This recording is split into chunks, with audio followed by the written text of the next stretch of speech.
Good morning students. आज हम जो है साइंस स्टार्ट कर रहे हैं क्लास 10th की, जिसमें हम फर्स्ट चैप्टर पढ़ रहे हैं केमिकल रिएक्शंस एंड इक्वेशंस। ये हमारा पहला चैप्टर है। आगे की वीडियो में हमारी पूरी चैप्टर कंप्लीट होती चली जाएगी। आपको रेगुलर जो है इसको कंटिन्यू देखते रहना है। चलिए आगे हम स्टार्ट करते हैं अब अपना चैप्टर, जिसमें कि हमारा फर्स्ट हेडिंग जो होता है उसे हम कहते हैं केमिकल रिएक्शन।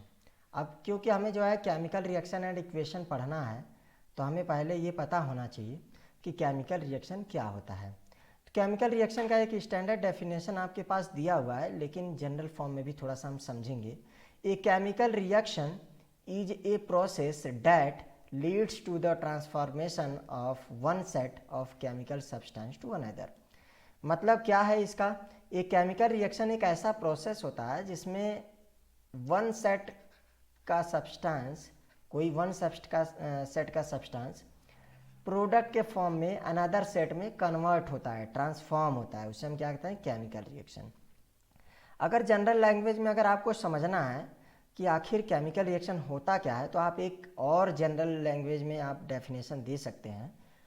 व्हेन टू और more than two substance mix with each other and form a new substance as a product is called chemical reaction.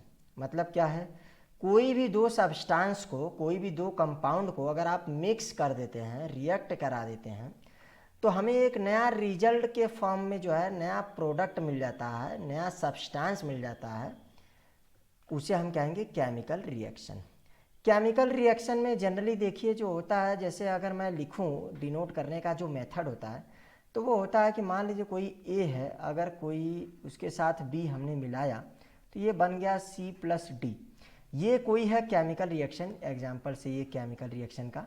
अगर इसमें एग्जाम्पल्स की बात करते हैं तो देखिए ये जो लेफ्ट साइड का होता है इसे हम कहते हैं रिएक्टेंट, और जो राइट साइड का होता है उसे हम क्या कहते हैं? प्रोडक्ट। उसे हम क्या कहते हैं? प्रोडक्ट। ध्यान से देखिए अगर आप, तो ध्यान से अगर आप देखेंगे तो इसमें आपको दिखेगा कि ये जो एरो है, ये एरो आपको दिख रहा होगा। ये एरो जो है इसके राइट साइड में जो भी चीज़ें हैं, ये सभी के सभी जो है, जो भी चीज़ें राइट साइड में है, ये सभी चीज़ें जो है ये क्या होती हैं? ये होती है प्रोडक्ट। और ये जो लेफ्ट साइड में है, एरो के लेफ्ट साइड में, इसे क्या कहते हैं हम? रिएक्टेंट। इसे हम क्या कहेंगे? रिएक्टेंट। तो कोई भी केमिकल रिएक्शन हो, कोई भी केमिकल इक्वेशन हो, डेफिनेटली उसमें केमिकल रिएक्टेंट और प्रोडक्ट होंगे ही होंगे। बिना रिएक्टेंट के कोई भी प्रोडक्ट पॉसिबल नहीं है।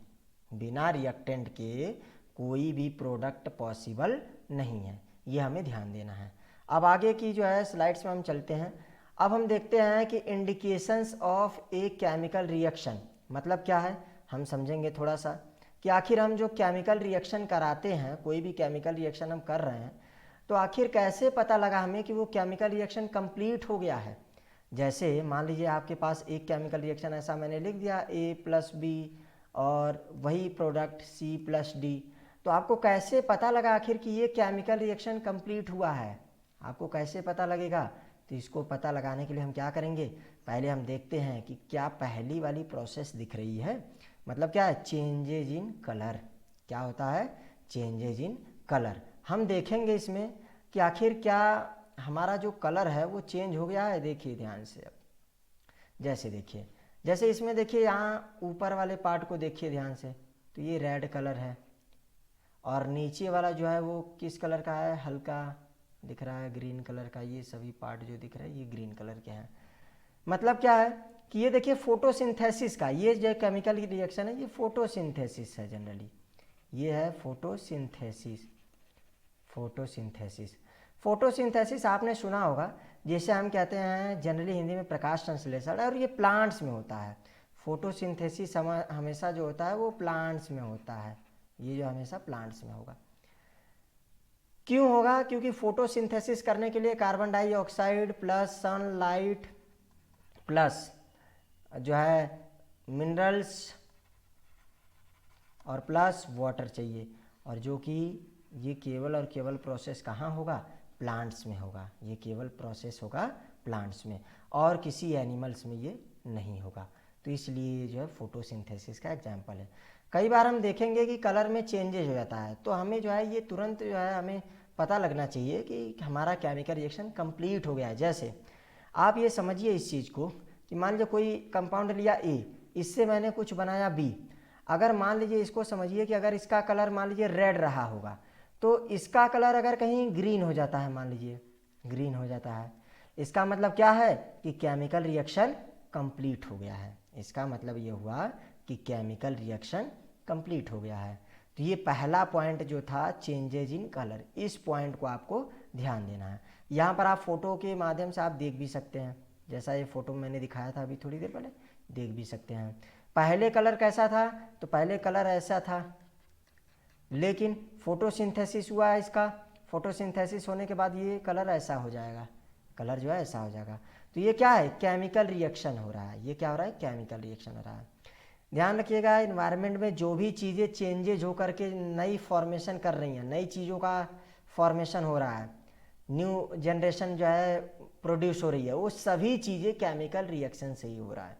वो सभी चीज़ें केमिकल रिएक्शन से हो रहा है। जैसे खाने की चीज़ें, जो भी चीज़ें हम बना रहे हैं वो सभी केमिकल रिएक्शन से होते हैं।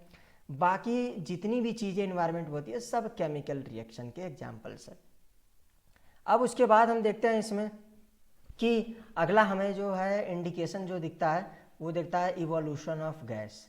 इवोल्यूशन ऑफ गैस ये हमें जनरली देखने को नहीं मिलता है, लेकिन हम समझ सकते हैं इसको, देखने को दिख सकता है, लेकिन भौतिक चीज़ें जो है उतनी हम नहीं सकते, जिसे हम छू नहीं सकते गैस वगैरह को। तो इसी रीज़न से जो है थोड़ा सा ये इसमें प्रैक्टिकल में थोड़ा सा आसानी नहीं होती है। इसका एग्जाम्पल, सबसे अच्छा एग्जाम्पल आपके पास देखा होगा कि जैसे आपने घर में जो है कोल को जो है बर्न किया होगा, जला दिया होगा। अगर कोल को आप बर्न करते हैं तो उसमें कुछ तो वेस्टेज मटेरियल आपको मिलेंगे, वेस्ट मटेरियल्स मिलेंगे, प्लस हीट मिलेगा आपको, और प्लस साथ में गैस भी मिलेगा। गैस के आगे लगाते हैं एरो, गैस के आगे लगाते हैं एरो। ध्यान से देखिए यहाँ से, तो हमारे पास कंपाउंड था क्या, कोल। हमारे पास क्या था, कोल था। हमारे पास जो था वो था कोल। अब हमने क्या काम कर दिया, हमने कर दिया उसको बर्न, हमने कर दिया उसको बर्न। बर्न करने के बाद देखिए वेस्टेज मटेरियल हमें मिला, हमें वेस्टेज मटेरियल मिला। ध्यान से देखिएगा तो किसी भी कोयले को, कोई भी कोयला हो, अगर आप उसको जला रहे हैं तो कुछ ना कुछ वेस्टेज मटेरियल मिल जाता है आपको। वेस्टेज मटेरियल के साथ साथ आपको हीट तो मिला ही मिला, तभी तो कोयला जला करके हम जो है किचन में अपना काम कर सकते हैं, या फिर हम जो है उससे हीट ले सकते हैं, या कोई फूड मेकिंग का काम करना हो तो भी कर सकते हैं। उसके साथ हमें गैस भी मिलता है। और यहाँ पर ध्यान रखने वाली बात है कि कार्बन मोनोऑक्साइड गैस मिलती है हमेशा। कोल से कौन सी गैस निकलती है, कोल से, तो वो होता है कार्बन मोनोऑक्साइड, वो होता है कार्बन मोनोऑक्साइड। यही वजह है कि कई बार ऐसा कहा जाता है कि कभी भी बंद कमरे में आप कोल जला करके, कोल को बर्न करके आप उसमें ना सोएं। क्यों ना सोएं, क्योंकि जैसे ही आपने क्या काम किया, आपने कोल लाया, उसको बर्न कर दिया आपने, और बर्न करने के बाद वो तुरंत जो है उसमें से क्या इवोल्यूशन करेगा, तो गैस करेगा। और वो भी कौन सा गैस, कार्बन मोनोऑक्साइड। और कार्बन मोनोऑक्साइड आप जानते हैं हार्मफुल गैस होती है, ये हार्मफुल गैस होती है। क्यों होती है, कब होती है, ये आगे हम पढ़ेंगे अभी, लेकिन इतना बस ध्यान रखना है अभी कि ये हार्मफुल गैस होता है। इतना आप सभी को समझ में आ गया होगा, ये 2 point, changes in colour, evolution of gas. अगर कोई कहे कि indication of a chemical reactions क्या होता है, तो पहला आप कहेंगे कि कोई भी केमिकल रिएक्शन अगर कंप्लीट हो रहा है, अगर उसमें चेंज हो रहा है कलर में, तो इसका मतलब वो केमिकल रिएक्शन कंप्लीट हो गया है। अगर उसमें गैस का इवोल्यूशन हुआ है, गैस का, तो भी इसका मतलब उसमें क्या हो गया, उसमें इवोल्यूशन गैस का हो गया, इसका मतलब वो केमिकल रिएक्शन कंप्लीट हो गया। यहाँ तक हमने समझ लिया। अब आगे हम चलते हैं नेक्स्ट स्लाइड पे। आगे 2 ये और पॉइंट्स हमारे पास बचे हुए हैं, चेंजेज इन कलर और फॉर्मेशन ऑफ प्रेसिपिटेशंस। ये 2 पॉइंट है, इसे हम क्या कहेंगे, दोनों ही पॉइंट है इंडिकेशन, दोनों ही पॉइंट है indication of chemical reaction. Indication of chemical reaction ये है, ये इंडिकेशन है। इंडिकेशन में क्या है, चेंजेज इन कलर आपने देख लिया, इवोल्यूशन ऑफ गैस देख लिया। अब ये जो है, ये जो पॉइंट है, ये इसको थर्ड पॉइंट हम समझ सकते हैं, इसको फोर्थ पॉइंट समझ सकते हैं। थर्ड पॉइंट में क्या है, चेंजेज इन टेम्परेचर। जैसे आप समझिए इस चीज़ को, जैसे कोई है कंपाउंड ए, आपने उससे बनाया बी, हो सकता है इसका टेम्परेचर 20 डिग्री सेंटीग्रेड हो और इसका टेम्परेचर जो है 80 डिग्री सेंटीग्रेड हो गया हो, ऐसा हो सकता है, टेम्परेचर बढ़ गया हो, इंक्रीज हो गया हो। कैसे, देखिए ध्यान से, इसमें आपके पास ये एक एग्जांपल्स भी हमने इमेज लगाया हुआ है, ये समझिए इस चीज़ को। देखिए इसमें ध्यान से, तो इसमें 20 डिग्री सेंटीग्रेड है टेम्परेचर इसका, ये था रिएक्टेंट, और इसका ध्यान से देखिए तो 60 डिग्री सेंटीग्रेड है और ये था प्रोडक्ट। इसका मतलब क्या है, टेम्परेचर चेंज हो गया, इंक्रीज हो गया, तो ये क्या है, चेंजेज इन टेम्परेचर हो गया। ठीक उसी तरह से अगर हम बात करते हैं, जैसे और हम अगर बात करते हैं, थोड़ा सा समझिएगा इस चीज़ को।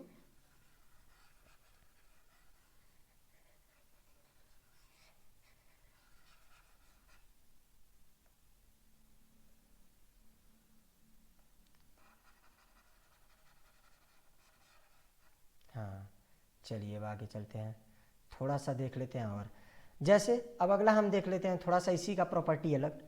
मान लीजिए ए से हमने बनाया बी, ए से बनाया क्या, बी बना दिया, इसको थोड़ा सा मिटा देते हैं। हाँ,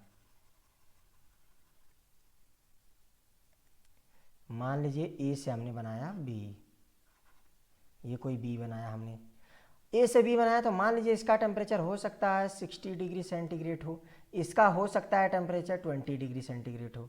ये क्या है, तो ये देखिए ध्यान से, तो दोनों के बीच में गैप कितना हो गया, 40 डिग्री सेंटीग्रेड। इसका मतलब क्या है, टेम्परेचर में चेंज हो रहा है या नहीं, तो हो रहा है। इसे हम क्या कहेंगे कि ये है चेंजेज इन टेम्परेचर, इसे हम क्या कहेंगे, चेंजेज इन टेम्परेचर। अब नेक्स्ट सबसे इम्पॉर्टेंट पॉइंट जो हम पढ़ेंगे, वो हम पढ़ेंगे फॉर्मेशन ऑफ प्रेसिपिटेशन, प्रेसिपिटेट का कैसे फॉर्मेशन होता है। तो देखिए ध्यान से, इसमें हमारे पास ये दो हैं एक्सपेरिमेंट किट, इसमें ध्यान से देखिए, तो ये जो केमिकल है इसका जो है लाइट कलर है दोनों का, लेकिन जैसे ही देखिए रिएक्टेंट दो मिलाया हमने, दोनों को मिक्स कर दिया एक दूसरे के साथ, मिक्स करने के बाद देखिए हमारे पास एक नया ये रिजल्ट मिल गया। और इसमें ध्यान से देखेंगे तो ये जो है डार्क कलर है इसका, ये जो है इसका डार्क है।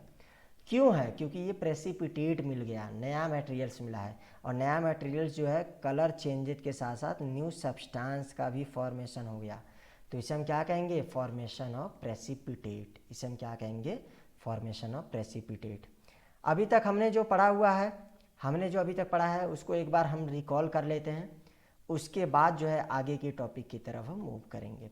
रिकॉल करने के लिए हम समझते हैं, पहले हम चैप्टर अपना पढ़ रहे थे केमिकल रिएक्शन एंड इक्वेशन, यही हम चैप्टर पढ़ रहे थे। हमारे चैप्टर में पहले हमने देखा कि हमने क्या पढ़ा, पहला केमिकल रिएक्शन क्या होता है, हमने देखा केमिकल रिएक्शन में जैसे हमने देखा ए प्लस बी प्लस सी, तीन चीज़ों को मिक्स कर दिया और बना हमारे पास ई प्लस एफ और प्लस जी, ये तीन चीज़ें मिल गया हमें। तो ये क्या है, हमने देखा कि इधर की सभी चीज़ें जो है रिएक्टेंट हो गई और इधर की सभी चीज़ें क्या हो गई, प्रोडक्ट हो गई। इधर की सभी चीज़ें ये रिएक्टेंट, ये प्रोडक्ट हो गया। उसके बाद इंडिकेशन हमने देखना था, इंडिकेशन में पहला हमने देखा था चेंज इन कलर देखा था। चेंज इन कलर में क्या था कि मान लीजिए कोई सब्सटेंस है ए, इसको हमने जो है प्रोडक्ट बनाया बी, हो सकता है इसका कलर अलग हो, इसका कलर अलग हो, दोनों का कलर क्या हो सकता है, डिफरेंट हो। इसे क्या कहते हैं, चेंजेज इन कलर, कलर का चेंज हो गया। उसके बाद अगला हमने देखा था कि evolution of gas. Evolution of gas में क्या था कि कोल को हमने बर्न कर दिया था, फिर उसके बाद हमने क्या मिल गया, कुछ वेस्टेज मटेरियल्स मिल गए, WM वेस्टेज मटेरियल, और प्लस गैस मिल गया। गैस के लिए एरो लगाते हैं, क्यों, क्योंकि कोई भी गैस जब बाहर निकलती है तो उसे एरो लगाते हैं। और हमें ये भी पता है कि कोल से जब बर्न करने पर कौन सा गैस मिलता है, तो कार्बन मोनोऑक्साइड, और कार्बन मोनोऑक्साइड हार्मफुल गैस होती है। इतना हमें जो है ये थोड़ा सा ध्यान देना है। अब उसके बाद आता है चेंजेज इन टेम्परेचर, उसके बाद हमारे पास आता है changes in temperature. Changes in temperature देख लीजिए, चेंजेज इन टेम्परेचर में देखिए ध्यान से, तो इसका देखिए ये रिएक्टेंट है, ये क्या है, रिएक्टेंट, और ये प्रोडक्ट है। मान लीजिए कोई है रिएक्टेंट ए और इससे प्रोडक्ट आप बना रहे हैं बी, तो इसका टेम्परेचर 20 डिग्री सेंटीग्रेड है और बी का टेम्परेचर कितना है 60 डिग्री सेंटीग्रेड है। ध्यान से देखिए तो क्या टेम्परेचर पहले का ही बाद में है? नहीं है, चेंज हो गया। टेम्परेचर क्या हो गया? चेंज हो गया। इसे हम क्या कहेंगे? Change in temperature. तो कई बार हमें ऐसा देखने को मिलेगा कि केमिकल रिएक्शन जब कंप्लीट होता है तो टेम्परेचर में चेंज भी आ जाता है। ठीक है, अब उसके बाद हम समझते हैं आगे फोर्थ पॉइंट का। फोर्थ पॉइंट में जो है फॉर्मेशन ऑफ प्रेसिपिटेशन हमें था। प्रेसिपिटेशन में क्या है, देखिए जब एक रिएक्टेंट मान लीजिए ए है, एक बी हमने मिला दिया, अब मिला करके हमने क्या मिला? सी बन गया। ये जो है इसे हम सी कह रहे हैं, इसे हम कहते हैं बी, इसे कह रहे हैं ए, ये कह रहे हैं। तो ए का देखिए लाइट कलर है, बी का भी लाइट कलर है, लेकिन सी का जो हम बना रहे हैं ये डार्क कलर हो गया, ये जो है डार्क कलर हो गया। इसका मतलब क्या है? हमें प्रेसिपिटेट मिल रहा है, हमें जो है प्रेसिपिटेट मिल रहा है। दोनों के कलर मिलाने से एक नया कलर का जो है फॉर्मेशन हो गया। इसका मतलब क्या है? हमें ये प्रेसिपिटेट मिल रहा है।